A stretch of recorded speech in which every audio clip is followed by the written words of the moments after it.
El sol cae fuerte sobre Necoclí. Sientes que te tuesta la piel mientras una traviesa gota de sudor baja por tu rostro. Asimismo, va iluminando el mar, un mar que parece tranquilo, como si no cargara las historias de quienes lo miran desde la orilla. Un mar que durante los años 2021 al 2024 presenció en la playa, entre carpas improvisadas y maletas gastadas, cómo se agruparon miles de personas que esperaban oportunidades económicas para tener lo suficiente y poder salir. ¿Te has preguntado qué sucede con los derechos humanos de las personas migrantes cuando se ven obligadas a abandonar su territorio y quedan en tránsito sin plena protección? ¿Qué retos y aprendizajes implica para la escuela la presencia de estudiantes migrantes? ¿Y cuál es el papel de la escuela y de las pedagogías críticas en la construcción de la dignidad y la garantía de los derechos de los estudiantes? Hoy vamos a conversar acerca de la migración, acerca de la educación en derechos humanos en la escuela y los retos que plantean para la escuela la reconstrucción de memorias e identidades con y las estudiantes migrantes.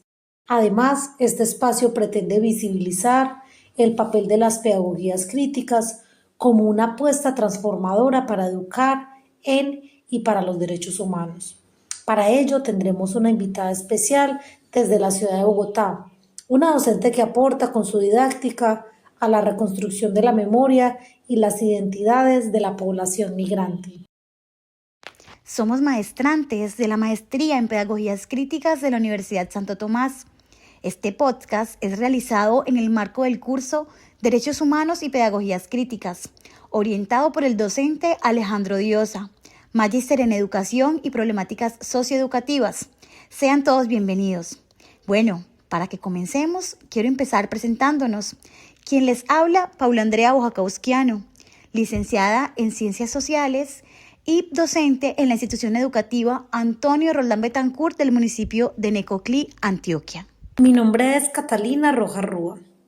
Soy docente de Ciencias Sociales en el municipio de Necoclí y le damos la bienvenida a nuestra invitada. Bueno, muchas gracias por la invitación. Soy Adriana Rodríguez Moreno, docente de Ciencias Sociales de la ciudad de Bogotá. Trabajo actualmente en el Colegio El Tesoro de la Cumbre, ubicado en la localidad 19, Ciudad Bolívar. Para ubicarlos en el contexto, les contamos que en el 2021 el municipio experimentó una crisis humanitaria. Las personas permanecían en playas y albergues, generando colapso en servicios básicos, como agua potable y saneamiento. ¿Por qué Necoclí? Porque este municipio es la puerta de entrada al trayecto que conecta con el tapón del Darién. Es un cuello de botella geográfica. Todos deben pasar por allí para cruzar hacia Panamá. Bueno, y según datos de la Defensoría del Pueblo, nos dice que entre los años 2021 al 2024, la magnitud del fenómeno de la migración aceleró, pasando de 100.000 personas a más de 500.000. Es decir, el flujo migratorio en Necoclí aumentó y está compuesto por una gran variedad de nacionalidades, siendo la población más numerosa de nacionalidad venezolana, aunque también se encuentra presencia de países como Haití, la India, China, Ecuador, Cuba y por supuesto colombianos. Este tema del fenómeno migratorio en Necoclí está estrechamente relacionado con el contexto de ciudades como Bogotá. Un ejemplo de esto es la institución educativa Colegio El Tesoro de la Cumbre, donde yo trabajo. En este momento contamos con el 45% de la población estudiantil como migrante y estas dinámicas se hacen especialmente visibles. Acá, niños, niñas y jóvenes de diversos orígenes conviven en un entorno donde sus memorias, trayectorias y expectativas se entrelazan con las realidades del territorio que los recibe.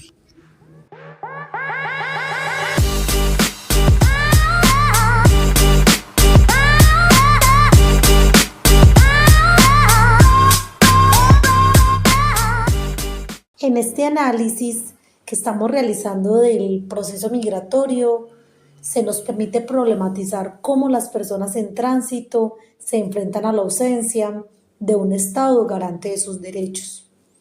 Lo que quiero plantearles es tomado del concepto derecho a tener derechos, que fue desarrollado por Hannah Arendt.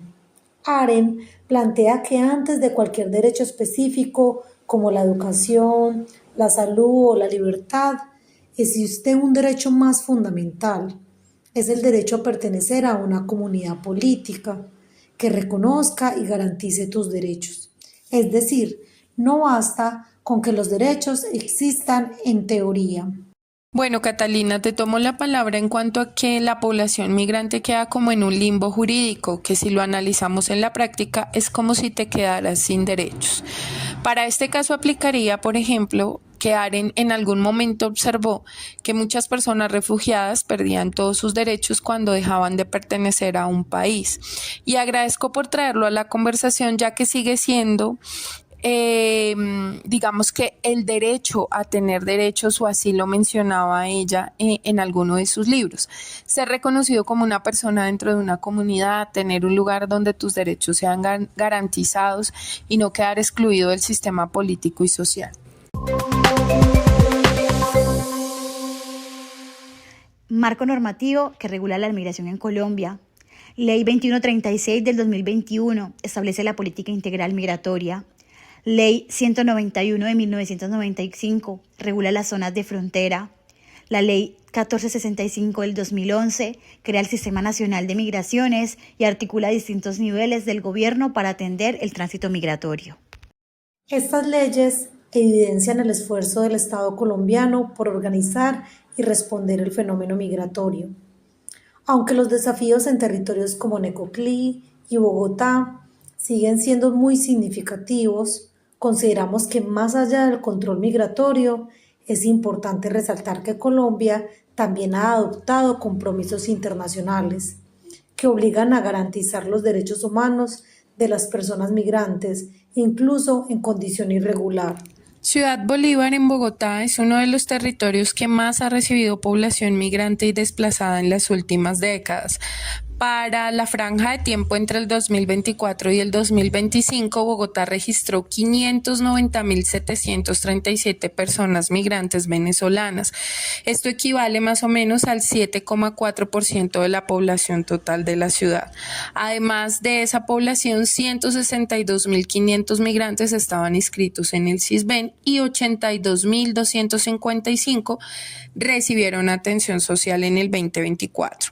Estas cifras lo que nos muestran es, primero, pues la magnitud y la complejidad del fenómeno migratorio, pero segundo, también demuestra, digamos, que los esfuerzos que está realizando el Estado, en este caso la Alcaldía de Bogotá, por que estos migrantes tengan los derechos mínimos al llegar a la ciudad.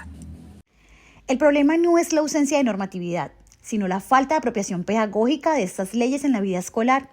Aunque la legislación es amplia y fundamental, requiere estar acompañado de procesos educativos reales que permitan a los estudiantes reconocer, exigir y vivir sus derechos en la cotidianidad. En este sentido, persiste una clara brecha entre lo que se establece en la norma y lo que ocurre en la realidad, especialmente en contextos como lo son en Necoclí y Bogotá, donde la magnitud del flujo migratorio desborda la capacidad institucional.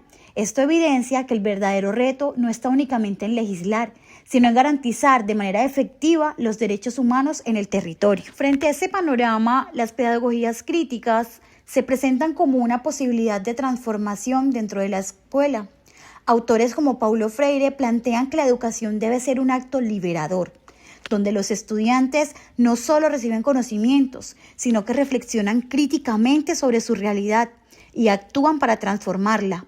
Permitir que esos estudiantes sean escuchados y permitirles que cuenten su historia es la manera de dar voz a este fenómeno y reconocerlo, nombrarlo y a partir de allí construir un nuevo tejido social. Por ello, la propuesta es una educación en derechos humanos, basada en estrategias pedagógicas como el diálogo de saberes, el análisis de problemáticas reales, los relatos de vida y la construcción colectiva de conocimientos. Estas prácticas permiten que los estudiantes no solo comprendan sus derechos, sino que los vivan y los ejerzan en su cotidianidad. En síntesis, la pedagogía crítica permite cerrar la brecha entre la norma y la realidad, al convertir a la escuela en un espacio de transformación social, donde educar en derechos humanos significa formar sujetos conscientes, críticos y comprometidos con la justicia y la dignidad humana. Es el momento para darle paso a nuestra invitada. Adriana, cuéntanos, ¿cuál es el trabajo que ustedes desarrollan en su institución? Bueno, pues desde nuestra institución hemos estado trabajando un proyecto llamado La Escuela como Refugio Simbólico, Memorias e Identidades Migrantes en el Tesoro de la Cumbre. Hay un aspecto muy importante y tiene que ver con que migrar no es solamente moverse de un lado al otro, es enfrentar riesgos, dejar atrás afectos, territorios y prácticas culturales, es reconstruir prácticamente que la vida desde cero. Para los estudiantes migrantes, la escuela representa un lugar emergente donde sus memorias de origen, sus expectativas del tránsito y las vivencias en Ciudad Bolívar se van a articular para construir identidades en movimiento. Es allí donde el docente se convierte en un mediador, es decir, nosotros somos mediadores, en un emprendedor de la memoria guiando procesos reflexivos, donde los estudiantes puedan expresar quiénes son, de dónde vienen y hacia dónde quieren ir.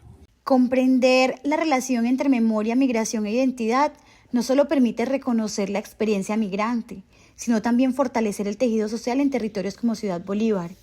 ¿Qué buscan con este ejercicio pedagógico? A través de esta iniciativa lo que buscamos rescatar es esa memoria y construir un nuevo tejido social dentro de Ciudad Bolívar, dentro del territorio. Lo que quiero decir es que es importante que entendamos que las memorias migrantes no son fragmentos del pasado, por el contrario, son herramientas para seguir caminando. En este caso, en Ciudad Bolívar y en el ejercicio que estamos haciendo en el Tesoro de la Cumbre, cada estudiante lleva consigo una historia que merece ser escuchada, reconocida y acompañada. Este proyecto busca precisamente eso, abrir un espacio para que esas voces hablen y para que la escuela se convierta en un territorio de memoria y de futuro. ¿Y cuáles estrategias implementaron? Bueno, esto no ha sido un trabajo que se ha desarrollado de la noche a la mañana, pero digamos que para este ejercicio hemos trabajado cartografías, hemos desarrollado con los chicos mapeos, historias de vida y entrevistas. Con esta, pues lo que se busca es construir memoria, pues en algunos casos estas memorias se terminan convirtiendo en memorias colectivas, aunque los estudiantes provengan de diferentes lugares. Incluso algunos provienen de otros países. Las historias a veces terminan siendo las mismas, las vivencias y el desarraigo se comparte. Muchas gracias por este análisis tan importante y anclado a la realidad actual de la educación en Colombia. Gracias, Adriana, por aceptar la invitación y compartir tu experiencia pedagógica. Cerramos entonces con las conclusiones que nos deja. Yo por mi parte considero que en Colombia la educación en derechos humanos presenta todavía una brecha sólida entre lo normativo y la aplicación real en la escuela. Sigue predominando un enfoque teórico y poco contextualizado que dificulta esta apropiación por parte de los estudiantes. En contextos como los presentados hoy de Necoclí y Bogotá, esta situación es más compleja debido a las dinámicas sociales que presenta la migración. Por ello, el desafío no es solo fortalecer las políticas educativas, sino transformar las prácticas pedagógicas hacia enfoques críticos. Bueno, muchas gracias a ustedes por abrirme este espacio de conversación. Creo que a lo largo de este recorrido hemos comprendido que la educación en derechos humanos en Colombia no enfrenta tanto un problema de normatividad, sino de aplicación y sentido en la vida cotidiana. La escuela tiene el reto de ir más allá de enseñar conceptos. Es necesario que se convierta en un espacio donde los derechos se vivan, se cuestionen y se construyan de forma colectiva, especialmente en contextos como Necoclí y Bogotá, que fueron los ejemplos que utilizamos el día de hoy, donde las realidades sociales exigen una educación crítica, humana y propuestas transformadoras como las que conocimos el día de hoy, y ojalá se sigan abriendo muchos más espacios donde muchos docentes puedan contarnos esas experiencias transformadoras. Por eso, más que formar estudiantes que memoricen un listado de derechos, necesitamos formar ciudadanos que los reconozcan, los defiendan y los hagan realidad. Porque educar en derechos humanos es educar para la dignidad, la justicia y la transformación social. Gracias por escucharnos. No busco a otro, no busco a nadie. Ando buscando paz.